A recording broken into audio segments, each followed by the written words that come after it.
राधे राधे, पूरे वृंदावन में तो है ही राधे राधे। दिल्ली में भी मैंने सुना, बॉम्बे में भी सुन रहा हूँ, इस्कॉन मंदिर में भी हम सुनते हैं। राधे राधे का अर्थ बता दीजिए, अर्थ क्या है बेसिकली? ये मेरा क्वेश्चन नहीं है, ये आजकल बच्चे माँ बाप से पूछते हैं जो सत्संग में जाते हैं, क्यों राधे राधे बोलते हैं। क्योंकि ये जो राधा नाम है ना, इसका अर्थ जानने के लिए ब्रह्मा, विष्णु, महेश, नारद जी और शनि देवता, ये सारे जो है ब्रज में वास कर रहे हैं कि हमें राधा रानी की कृपा प्राप्त हो जाए एक बार। आज तक कोई शास्त्र नहीं बता पाया कि राधा नाम की महिमा क्या है। विशेषकर साधारण रूप में तो ये है कि हम कृष्ण की जो प्रियतमा है श्री राधा रानी, उनका नाम लिया जाता है, क्योंकि कृष्ण को हम प्रसन्न करना चाहते हैं। उनकी प्रसन्नता होती है राधा नाम। शास्त्र कहता है जब कृष्ण की प्रसन्नता हो तो उनको राधा बोल दो, राधे बिना श्री श्याम ही आधे।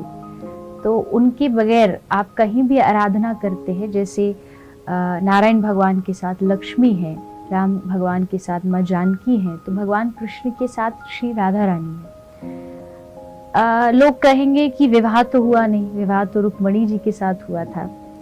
इस पर बहुत बड़े बड़े भाष्य लिखे गए, बहुत बड़े बड़े तर्क होते हैं इस बात पर, और बहुत ही ज्यादा डीप बात है इसको समझना कि राधा और कृष्ण जो है वो उनका, मान लीजिए भगवान श्री कृष्ण को अपनी ही आराधना करने का मन किया। हम किसी की आराधना करते, कृष्ण किसकी करेगा?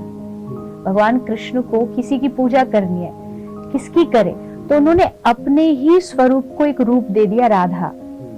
राधा रूप में वो इस पृथ्वी पर द्वापर में अपने साथ लेकर के आए और उन्होंने अपनी लीला लुप्त करके वो अपने धाम को वापस प्रस्थान कर गए। तो राधा जो है वो ब्रज की आराध्या है, कृष्ण ब्रज के आराध्य नहीं है। इस बात को हमें समझना होगा। हम जाते हैं बिहारी जी, हम जाते राधा रमन जी, लेकिन ब्रज की जो इष्ट है वो राधा रानी है। ब्रज में जितने भी महात्मा आपको मिलेंगे राधा रानी के आश्रित मिलेंगे। तो ब्रज में जब उनके सब दास हैं, उनकी आराधना है, तो जब हम आपस में मिलते हैं, कोई बात होती है, तो राधा रानी का नाम लेकर के उनका स्मरण किया जाता है। दो फायदे हैं, राधा नाम हो रहा है, दूसरा हम भागदौड़ भरी जिंदगी में से जब राधा नाम मुख से निकलता है तो थोड़ी देर के लिए ही सही, कम से कम हमें राधा रानी का स्मरण होता है। बहुत गहरा है राधा तत्व।